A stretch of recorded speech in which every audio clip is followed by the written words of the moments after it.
Hello, everybody. Good day. I don't want to say good morning or good evening because for some of you, probably it's the middle of the night. For some of you, it's early morning. This is Professor Ziv Mazer, broadcasting to you for a change from Atlanta, where I'm staying at a big meeting lecturing. So I took the time to do this webinar and share some of our experience and knowledge in a very innovative field. Those of you who are not familiar with me, I'm coming from the Holy Land, from Israel. I'm a periodontist, was trained in Jerusalem at Hadassah University, and I've devoted a lot of my time to exploring this fascinating field of bone regeneration since the early 90s. I was the past president of the Israeli Perio Society, and nowadays I have a private practice limited to perio and implantology in Ra'anana, Israel. And as I mentioned, a lot of my time I share education and bringing the next generation to our closed profession. And by learning and by teaching, you can avoid, of course, most of the mistakes that we have done in the past because we didn't have a lot of mentors. And of course, we didn't have webinars at that time.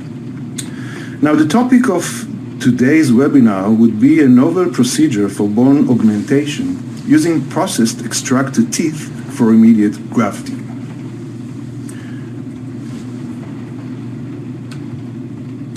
Now, most of you maybe do not really know what I mean by that. And I'm talking about green dentistry, literally. And when I was first acquainted to this subject, I said, well, are you kidding me? And how come nobody has ever thought about it before?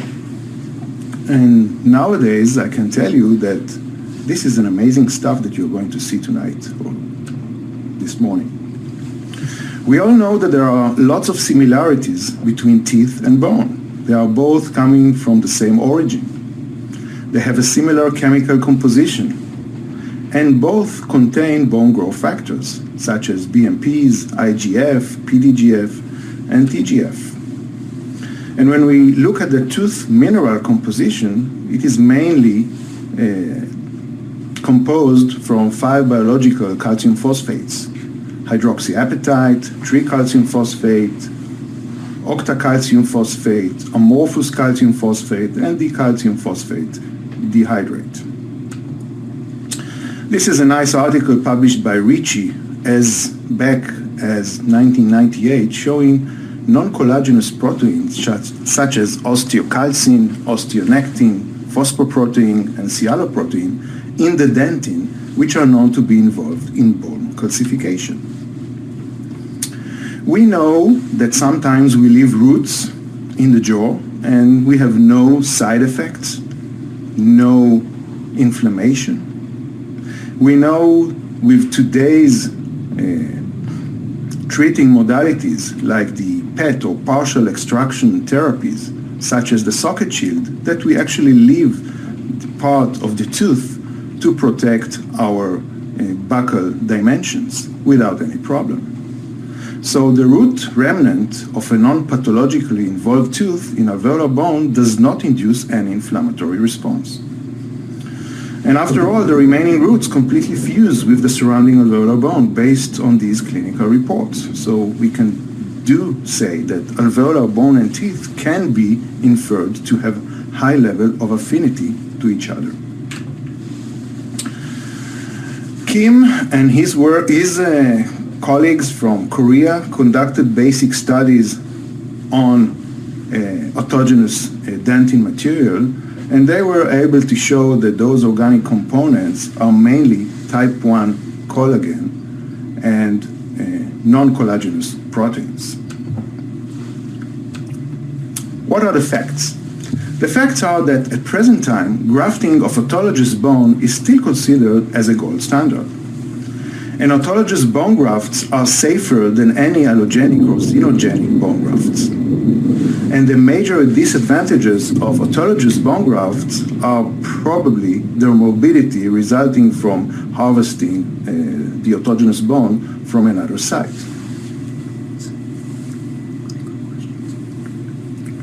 So, right now,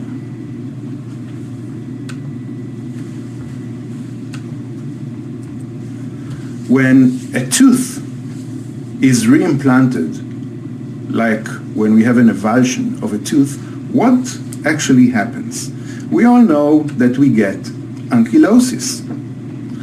And dentists have been transplanting teeth for centuries with a lot of success. Like here you can see a third molar which is going to be implanted in the place of a failing molar.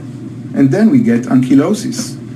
And with ankylosis, what we have is simply resorption of the dentin structure and replacement with bone, as we can see on the right-hand side.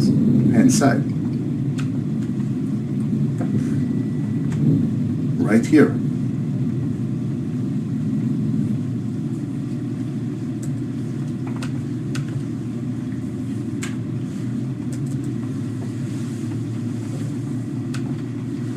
So here you can see very nicely an ankylosed tooth with the histology. And we can see very clearly the dentin with the tubules, which is next to the host lamellar bone with very close intimacy.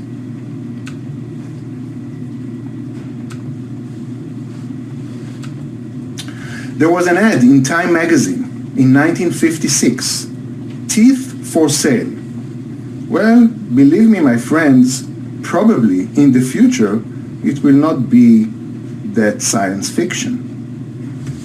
Like we have today bone banks with allogenic graft materials, we might have in the future a tooth bank that you can use other people's teeth for regenerative procedures. On the left, you can see a small machine. To some of you, it might look like a coffee grinder, but this is a tooth grinder. And you will see later on how we process those teeth. Here is the protocol, which takes altogether about 15 minutes from the time of extraction.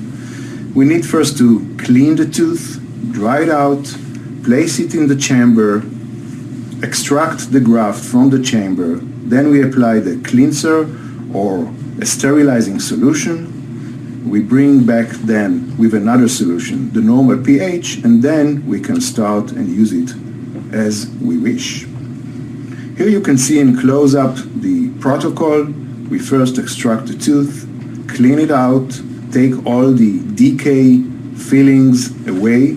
We are not using endodontally treated teeth.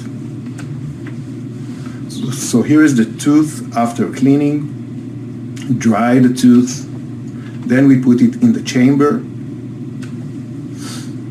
Here you can see the teeth in the chamber. We grind the teeth for about 3 seconds and then sort it for 20 additional seconds, and that's how it comes from our grinder. Now we wet the rough material with the solution.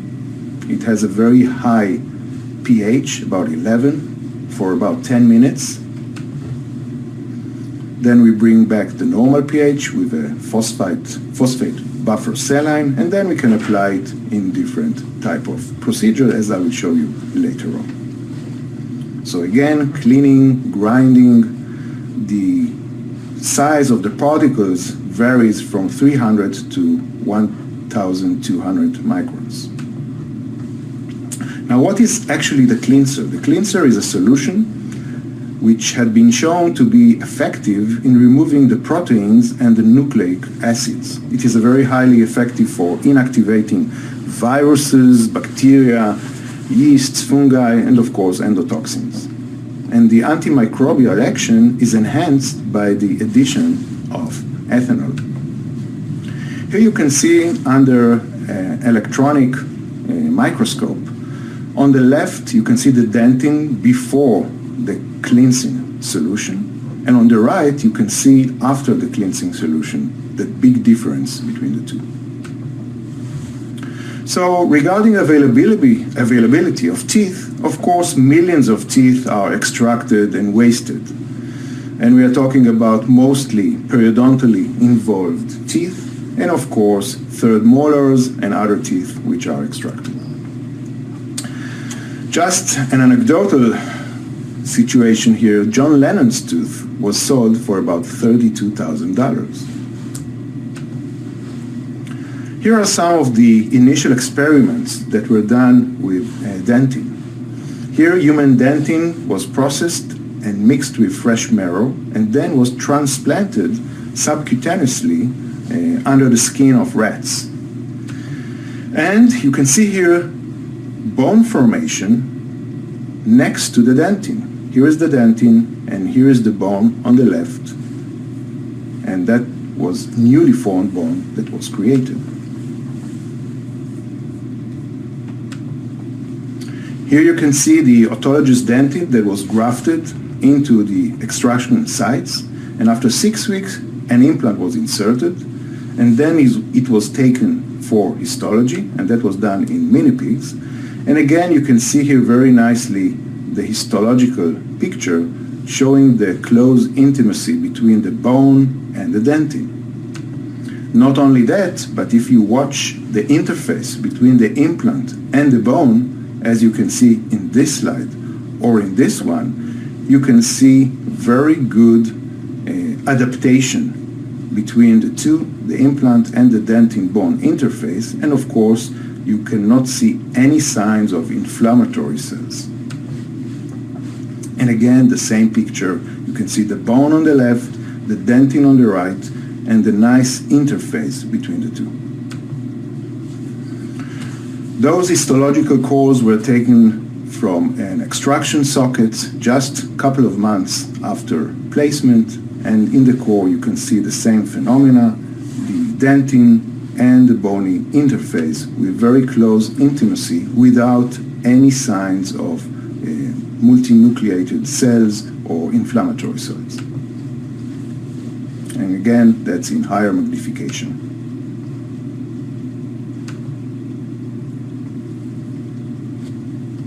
So those are the histological slides. Here is an article, a very interesting one, that was published more than 10 years ago by Schmidt and Schultz, showing intact growth factors which are conserved in the extracellular matrix of ancient human bone and teeth, a storehouse for the study of human evolution in health and disease. And that means, my friends, that you can use the patient's tooth even years after extraction, because all those growth factors are conserved within the structure of the tooth. An article that was published as way back as 1986, osteogenic potential of autogenic demineralized dentin implanted in bony defects in dogs. And I brought here some articles showing you that this is not really a new stuff. I mean, that was an idea that was developed many years ago, but for some reason didn't catch any big attention until recently. So here another one, purification of a rabbit bone morphogenic protein derived from bone, dentin, and teeth.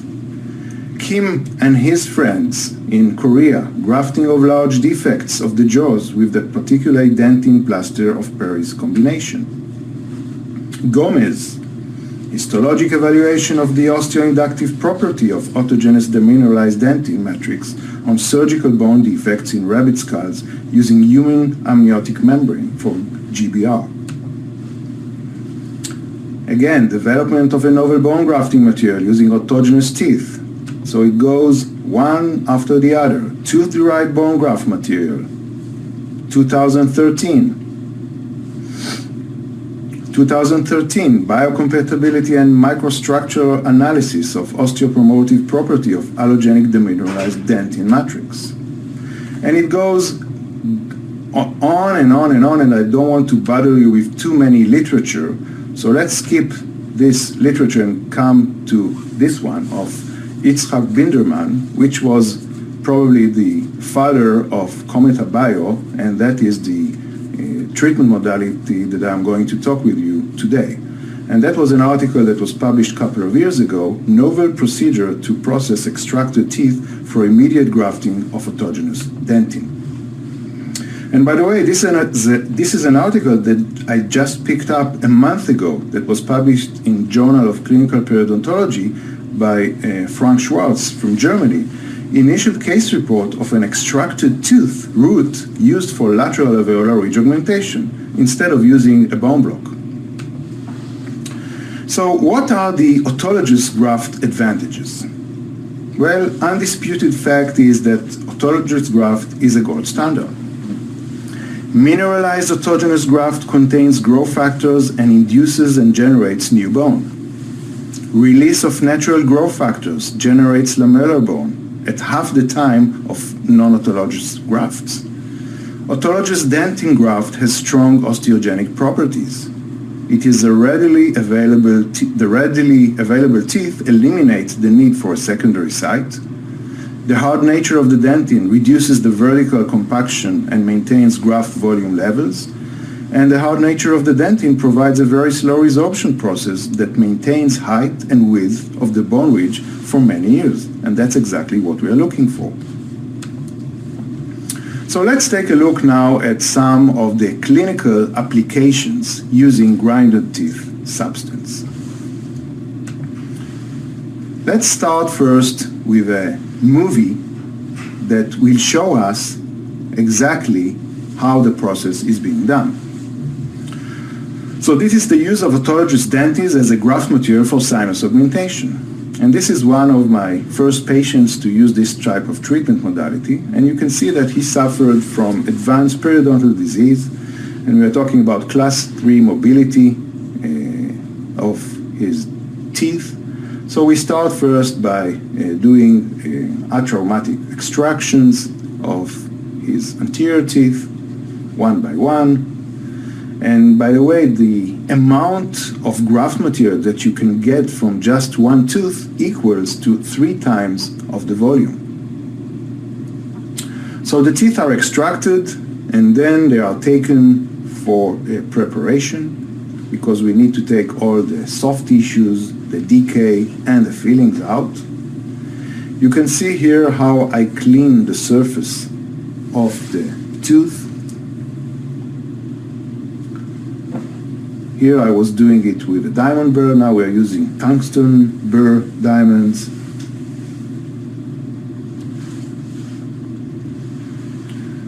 And you can actually see that there is a composite filling here that I'm going to take out with my burr.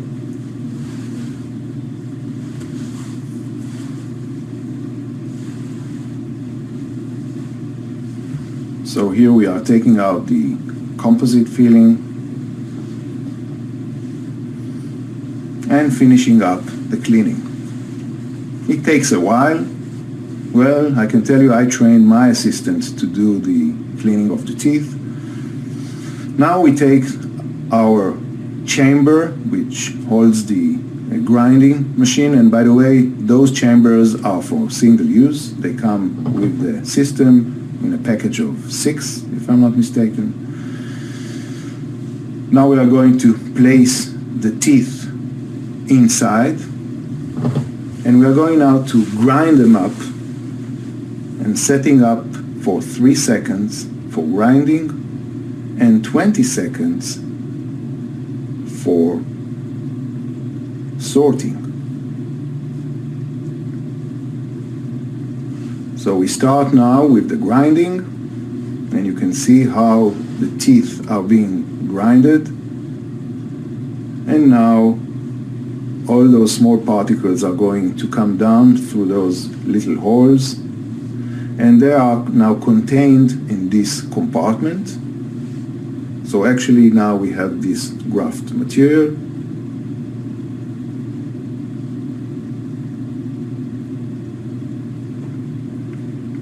Now we are going to wet the graft material with our cleanser solution, which is like a sterilizing agent. So we are going to cover all the particles with our solution and let it stay for about 10 minutes. After 10 minutes, we are taking all the liquid out and we are delivering the phosphate buffer saline to bring back the normal pH before we start. In this particular situation here, since we had infections over there, I also added some metronidazole solution to our graft material. Now I loaded this sterile syringe with the dentin graft material, and here you can see how we can apply it to our sinus compartment while doing sinus augmentation procedure. And I'm using it exactly as we do with normal sinus augmentation.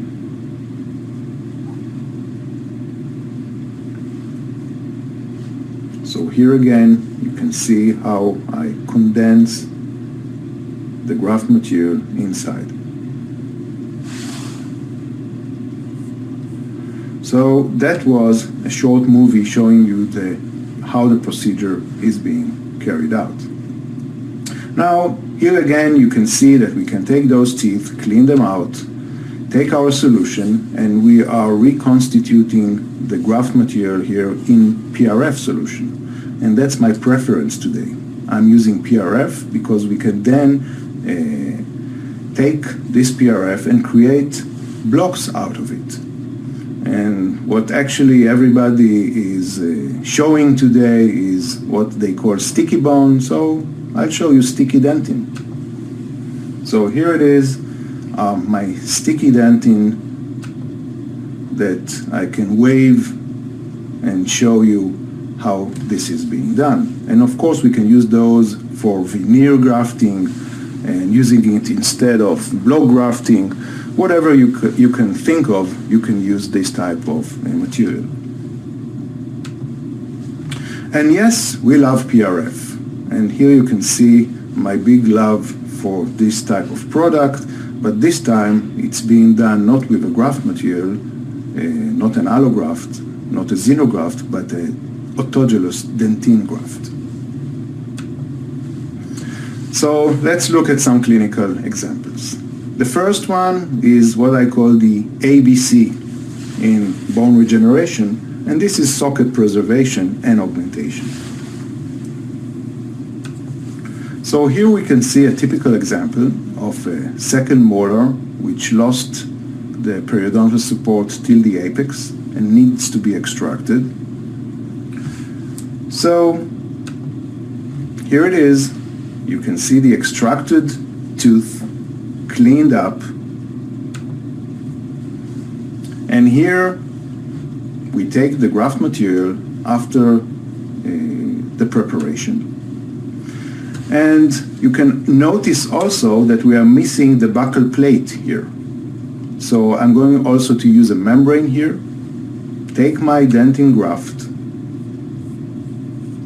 and fill up the socket, apply the membrane, close the tissues, and now we wait for about 3 to 4 months and look at the regenerated ridge. We have a beautiful regeneration here, and that's only after 3.5 months. Now we can go ahead. I'm taking a biopsy and I'm placing my implant. The biopsy is taken, of course, just for you, to show you on this webinar. But here you can see very nicely the implant which was placed and the final reconstruction. And here is the biopsy. You can actually see very nicely the close adaptation and the interface between the dentin and the dentinal tubules and the newly formed bone, which connects the dentin particles. Here is another case. This is a young patient, suffers from advanced periodontal disease, early onset periodontitis, as we used to call it in the past, or aggressive periodontitis as we call it in the present. And we're talking now about the lower left side. Definitely we need to extract the first molar, but there is a huge defect on the mesial aspect of the second molar, as you can see here. So I extracted the first molar, processed it with our smart dentin grinder, made a socket preservation procedure, membrane on top, very nice healing. And look, just 4 months later, we can see complete resolution of the defect. Not only the defect that was where the tooth was extracted, but also the periodontal defect that was in the mesial aspect of the second molar. So now we take a CT scan, and even on the CT scan you can see very nicely the regeneration. And by the way, the white dots or spots that you see on the CT scan are the enamel particles, because this is HA. So here you can see the before and after. 3 months later, we open up the area, complete regeneration. We place our implants, and I'm placing here 2 narrow diameter implants to replace the molar, and I'm taking a biopsy. And in the biopsy you can again see very nicely on the right hand side, you can see the dentin on the left, which is interconnected with an enamel particle with new bone formation surrounding the two. So here it is, the 2 implants are in place. Wait about 3 months to uncover those implants. Take another CT here, and you can see again the regeneration afterwards. Now it's about time to expose the implants. We uncover the implants, we do the final reconstruction, and again you can see a crown, screw-retained crown on 2 narrow diameter implants to replace the molar. Ridge and implant gap fill, that's also a possibility of using the dentin graft. In this situation, we need to extract the root of the premolar and also the canine. So here you can see the canine that was extracted. Now I clean up all the calculus from that tooth, and I'm going to grind up this tooth, and you can see how much material we can get just from one single rooted tooth. I clean the sockets, place the implants, mix my dentin with PRF, build up the ridge with PRF on top,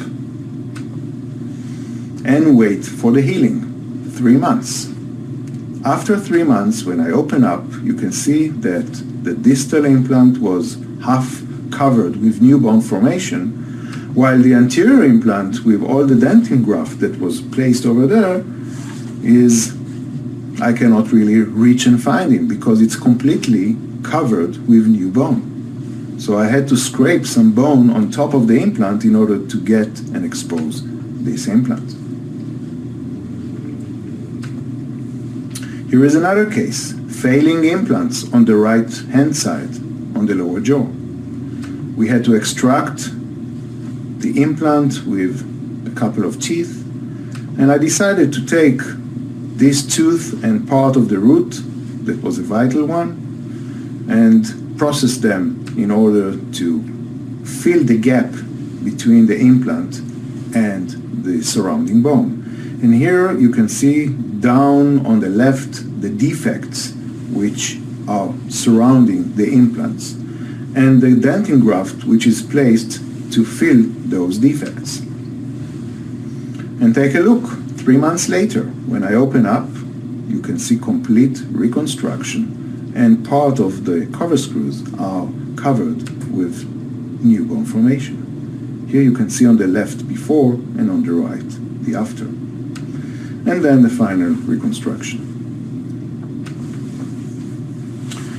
Another tooth, lower first premolar, no bone support, deep pocketing till the apex, tooth extraction, dentin graft placement, membrane on top, and 3 months later I knew from the beginning that I will open up and I would have to grind some bone in order to get to my implant.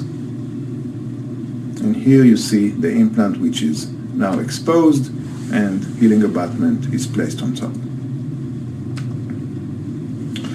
That's a very nice and interesting case. A lady with her left central with class 3 mobility, no bone, tooth had to be extracted, and I sectioned the tooth into 2 pieces. The apical part I was grinding because I needed it for filling up the defect, because I was planning to do an immediate socket implant placement, as you can see here. And I used the coronal portion of the tooth as a temporary, connected to my implant. So we have a screw-retained temporary restoration that is done by using the patient's own crown. So here it is 1 week post-operatively, and here it is about a month post-op. Now we have to go to the final restoration. She wanted to close a little bit the diastomers, so we decided to take impressions, do some veneering of the adjacent teeth, and luckily she got a fairly nice result after the treatment. And actually here you can see a post-op of 2.5 years with that type of treatment modality. Here another case, 4 anterior teeth need to be extracted. 2 are vital, 2 are endodontally treated, so of course we are going to use the vital teeth. So we put them in the centrifuge, and here I decided to do a PRF block. And by the way, if you look very carefully on the bottom, you can see that the pulp remains in the chamber without being processed. And now we are applying some of the PRP that we fabricated for about 3 minutes through this process of PRF fabrication, which takes 12 minutes. If we take white tubes with no additives and spin them for the first 3 minutes and then take them out, we can take the solution and then add it to our graft material, and that will be used later on, as you will see. So we are placing the implants in the place of the laterals, and here we fabricate what we call PRF block, and this is going to be used for socket preservation for the 2 centrals. So you can see a membrane on the buccal aspect, and now we are taking this sticky dentin, as you wish to call it, and put it in the extraction sockets. And that's how it looks like.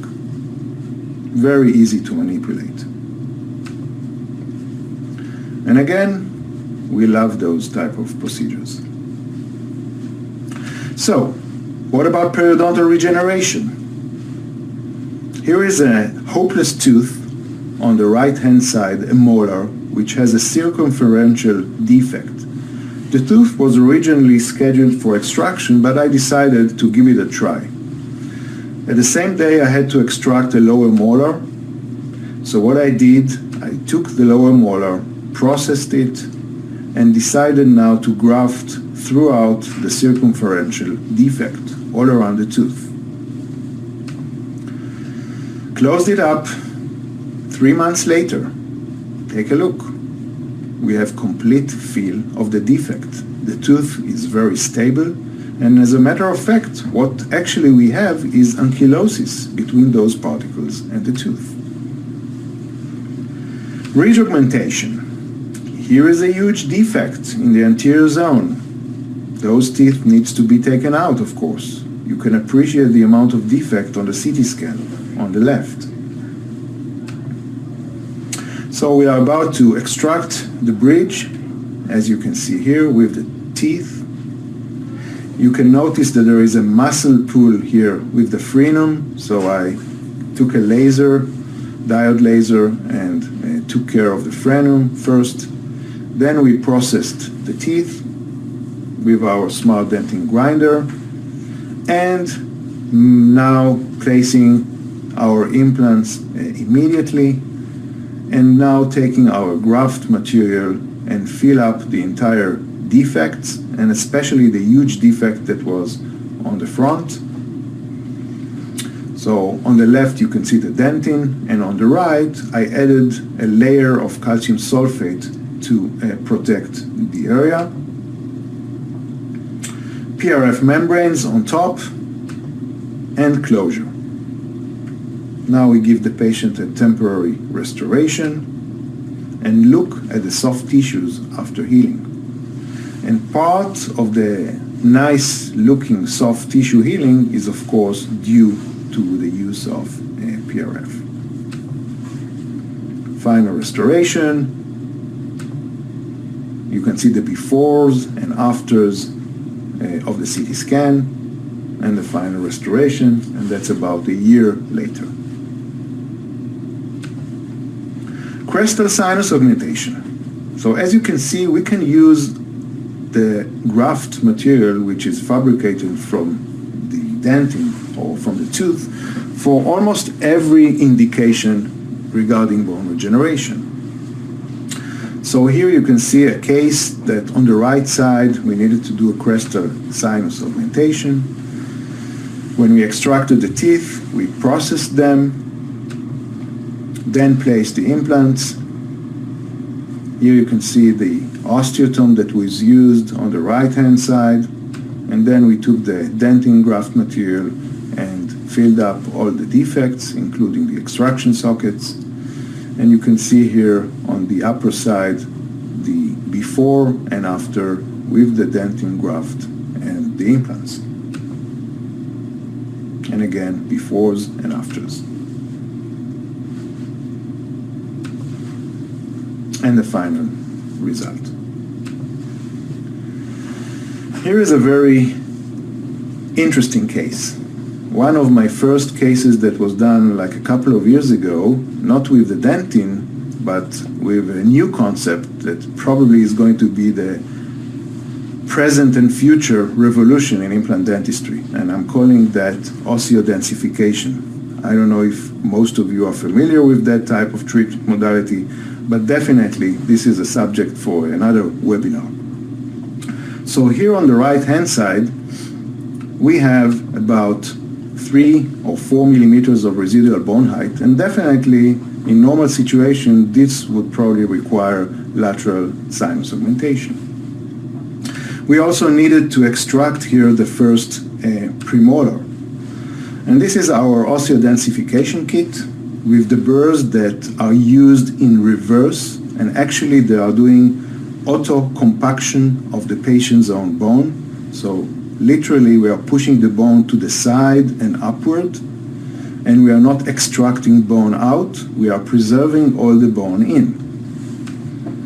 So here is the tooth that was extracted, cleaned, processed, and I'm going to use it for my sinus augmentation procedure. So here are the 2 osteotomies and the implants which are inserted. And now we go to the front where we extracted the tooth, and again we prepare the site only by using those drills which are not extracting bone out but just preserving the bone, and adding a little bit of an allograft on the buccal side and a membrane.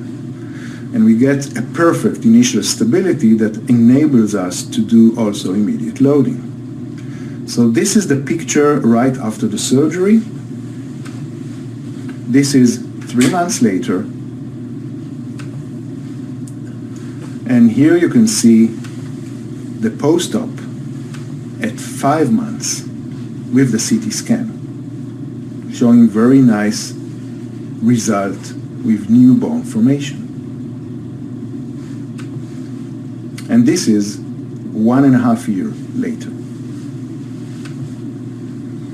Here is another one On the left side, there is a molar that needs to be extracted. Very minimal amount of bone, maybe 3 or 4 millimeters. So we extracted the tooth, cleaned it, processed. We are doing now our osteodensification, sinus augmentation, no lateral window here.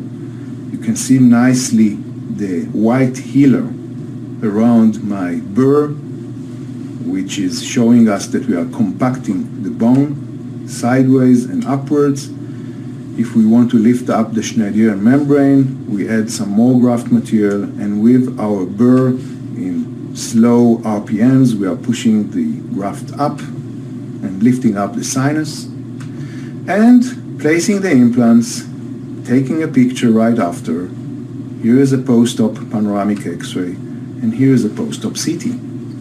And actually, you can very nicely see the before and after with the bone that surrounds the implants.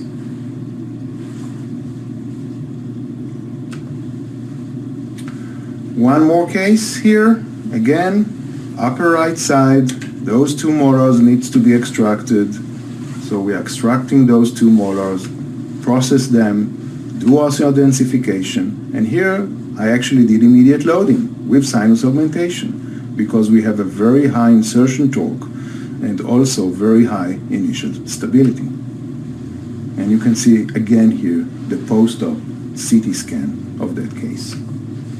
And here's the final reconstruction done. And this is a case that is already out more than a year. One of the last cases I want to share with you, again, the same lady with the aggressive periodontitis. Now here it's the upper right side. Again, now I just need to warn you, this is not a case that I would advise you to do tomorrow morning in your office. This case requires quite a lot of experience, so I wouldn't advise you to do it when you are a beginner. Only 2 millimeters of residual bone height. I explained the patient, I'm going to use your tooth in order to use it as a graft material, and I'm doing osteodensification here to lift up the Schneiderian membrane and using the patient's own tooth as my graft material. You can see here during the treatment the x-rays that I've taken, and you can see here the distal part, placing 2 wide diameter implants here, and you can see the final result.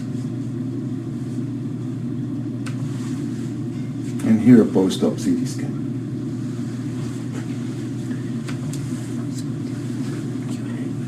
So, lateral window sinus augmentation, I showed you this case at the beginning.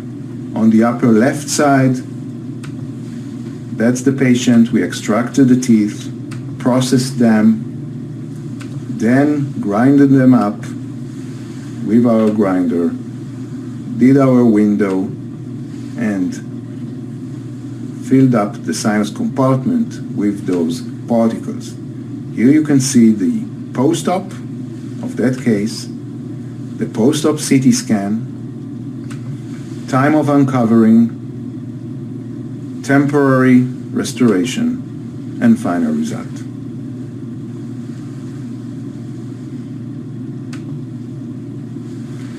So I think I've shown you quite a bit of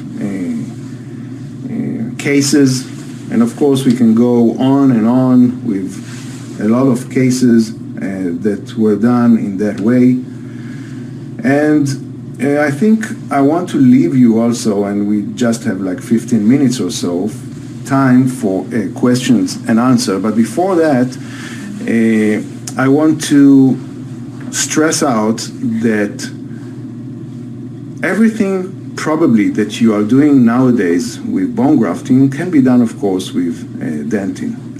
But I think you should start with the easy cases first, which are mainly the socket preservation procedures, the minor augmentations, and of course applying some other treatment modalities like using the patient's own autologous growth factors like PRF would of course add a lot to your regeneration agenda. Now, I see that I've been asked quite a lot of questions, and one of the question was, how do you determine when you can temporize an implant with immediate loading? Well, the answer is such. There are two factors which are important. First is the insertion torque. If you have a high insertion torque and primary stability, this is one. And second, we also measure ISQ. So if you have a very high ISQ and a high insertion torque, definitely you can go for immediate loading. There is another question here, how do we find this product and who is distributing this product? Well, in different countries there are different distributors. Here in the US, the product is distributed by IDS Magazine.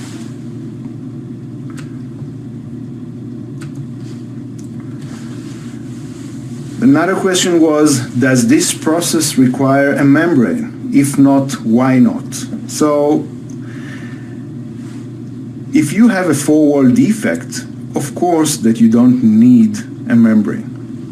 But if you do have, like I've shown you, a buccal plate deficiency, total buccal plate deficiency, of course you can use the membrane, because the stuff or the dentin stuff or the tooth graft material is a replacement for other graft materials. And when you use another graft material, you're using again membranes if you have fenestrations or if you have missing buccal plate. So my question is, if in cases that does require a membrane, of course you should use one.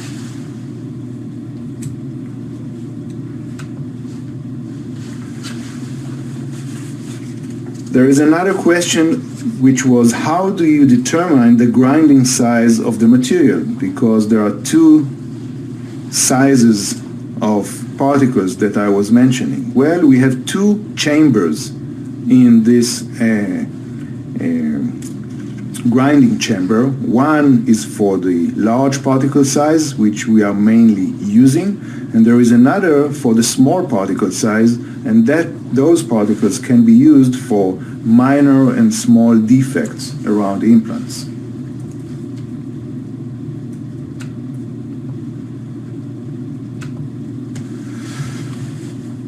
Now,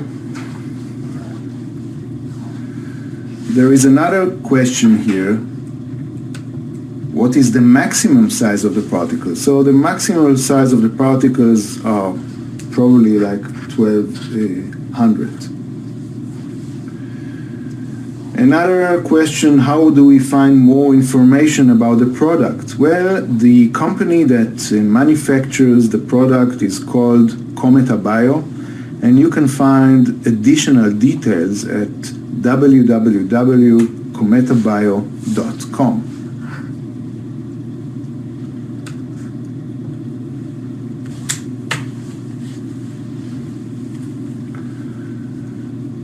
Another question. What is the chemical solution that we are using? Well, this is called the cleanser. And this cleanser is mainly composed of a solution that has a very high pH of 11. It's sodium hydroxide with ethanol.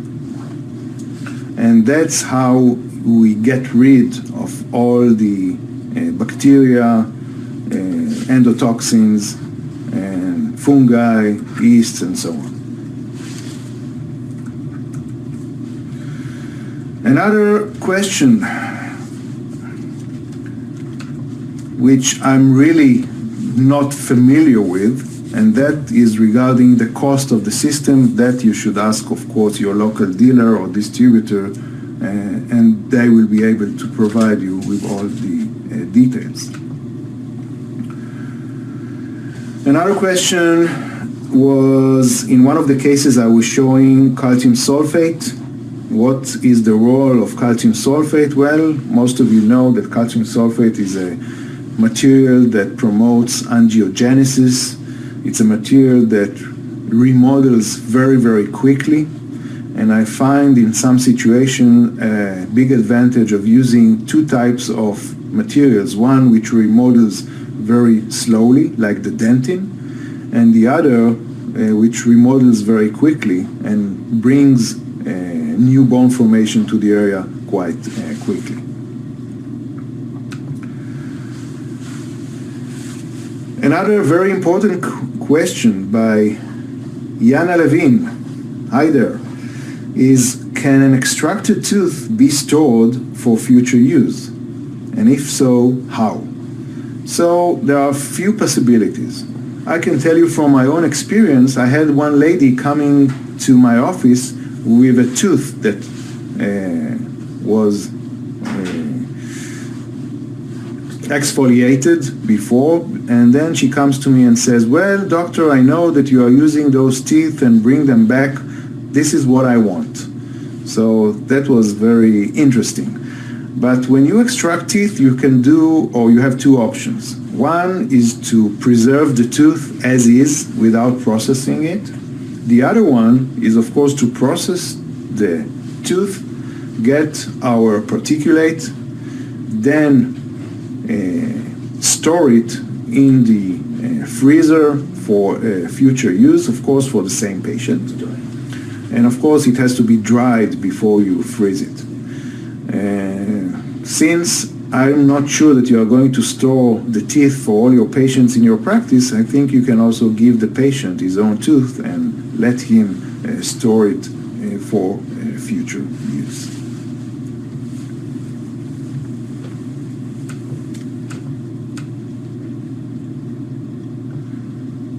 I see, by the way, that we have participants really from all over the world. Some I even know personally.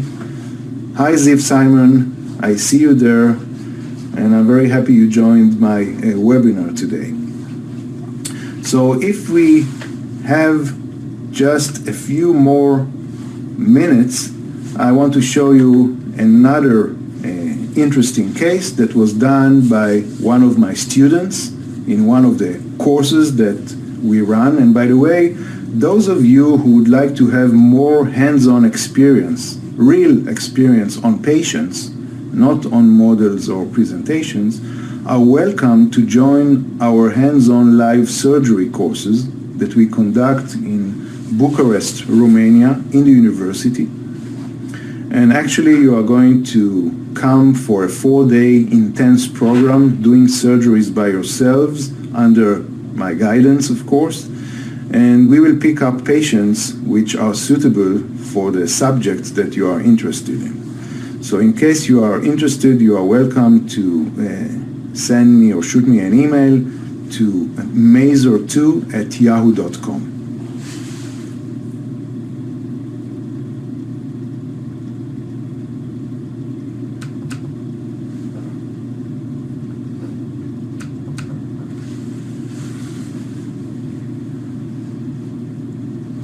There is another question here from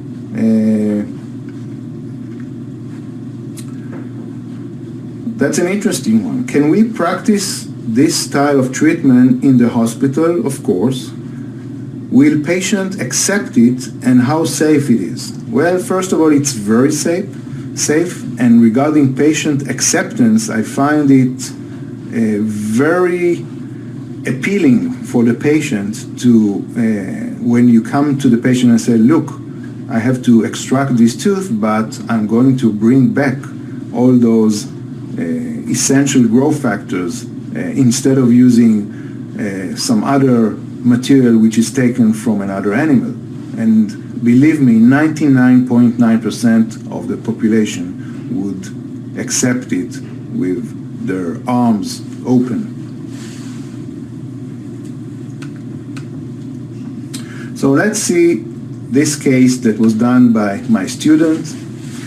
You can see here, and I want to thank Dr. Stuart Molloy from Paris for sharing those pictures with us. So here is the upper jaw. It was decided to do a full clearance. So what he did is he extracted the teeth and he did osseodensification and placed implants in the extraction sockets, placed abutments, and then he took the teeth, as you see here, and with his smart denting grinder, he grinded the teeth. He applied also PRF, and you can see how he built up the ridge around those abutments and placed PRF membranes on top. And you can see the post-op of the case with the post-op CT scan. Now, since he's a prosthodontist, he took impressions and they fabricated in-house interim temporary fixed bridge, and you can see here the post-op. Then they went to the lower jaw, which was quite challenging because it was a very, very narrow ridge. So he extracted the teeth, he placed narrow diameter implants. In this particular case, it was dentatus implants, and final implants in between in the sockets, while doing osseodensification, of course. And he grafted all the gaps with the teeth that were grounded and mixed everything with PRF. Here you can see the final, not final, but the temporary restoration that was fabricated the day after for this patient. Now there was another interesting question.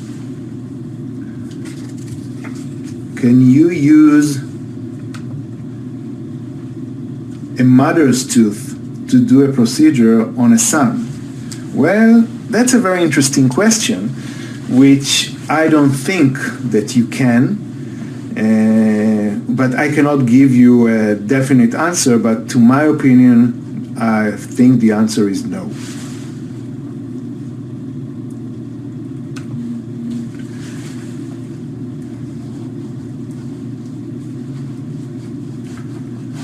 Another question, any issue as a biohazard in giving the patient his or her tooth? Well, that's a very interesting question, and of course in different countries I think there will probably be different answers. I can tell you I don't give my patients their teeth back home. I store them in my office, especially for patients that I know that they are going to need future surgeries.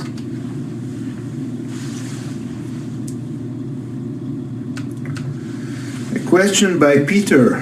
Why include the enamel in the grindings for the graft? So my answer to you, why not?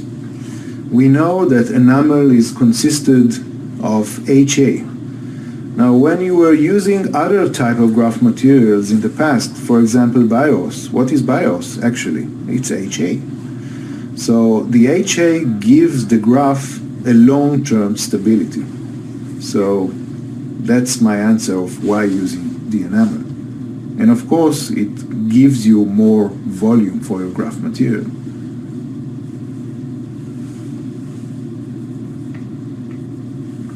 So, since we are reaching the end, and that was very, very quick, I must say, I want to thank, first of all, IDS for giving me the chance here to sit with you, not in my hometown, but far away from home in Atlanta.